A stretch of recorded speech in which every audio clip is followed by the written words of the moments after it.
लाड़काणे जे ॻोठ नई गुड जी रवासण साइदा सोलंकी मैटर पारां वॾी उमिरि जी शख़्स खे पैसनि एवज़ विकिरो करे ज़बरदस्ती शादी कराइण ख़िलाफ़ प्रेस क्लब पहुची एहतजाज कयो। इन मौक़े ते नारी साइदा सोलंकी साफ़ नाडो दाहींदे चयो त संदसि वालिद अलीशेर सोलंकी पैसनि एवज़ वॾी उमिरि जे शख़्स सां खेसि परिणाइण चाहे थो, जंहिं सबबि हुन घरां निकिरी माइटनि वटि पनाह वरिती आहे। हुनजो चवणु हो त संदसि पीउ ऐं बाअसर बरकत शेख खेसि मारण जूं धमकियूं ॾेई रहिया आहिनि। सूबुह दरो लॻे पीर हाफ़िज़ जी रवासी औरतुनि, मर्दनि, ॿारनि पारां पुलिस जे जातियुनि ख़िलाफ़ एहतजाज कयो वियो। ॻोठाणनि बेवा औरत मुसम्मत रास्ता जो तुई मुसम्मत क़ाइमज़ादी ऐं ॿिनि क़ुरान पाक मथे ते खणी घरनि अॻियां SHO सूबो दरो काज़ी मोहम्मद बचल DSP अब्दुसलाम ॾियण ख़िलाफ़ नारेबाज़ी कई। इन मौक़े ते ॻोठाण दाहींदे चयो त 2 हफ़्ता अॻु ॼाणायल ऑफिसरनि ऐं ॿिए अमले रात जो 3 वॻे धाड़ियलनि जे असां घरनि में घिड़ी भञटाड़ कई, औरतुनि ऐं ॿारनि ते सख़्तु तशदुद कयो ऐं पेटियूं भञी सोना ज़ेवर रोक रक़म फुरे हिकु मोटरसाइकिल ऐं 11 मेहूं काहे विया आहिनि। हुननि चीफ जस्टिस सुप्रीम कोर्ट वज़ीर आला सिंध जी DIG सखर ऐं इंसानी हक़नि जी तंज़ीमुनि खे अपील कई त पुलिस गर्दी जो नोटिस वठी साणनि इंसाफ़ कयो वञे। कोटड़ी ऐं टिगड़ी में कश्मीरी अवाम सां ॿधी तौरु रैलियूं कढी वियूं।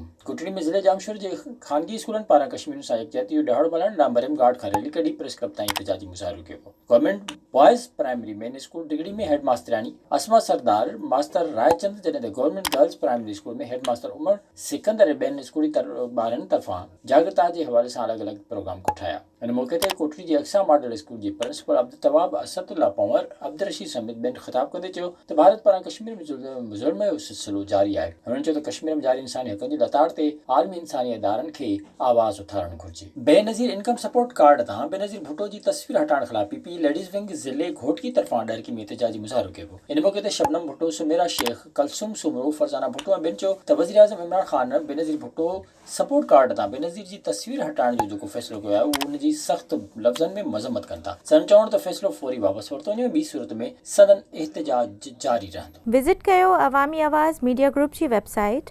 awamiawaz.pk।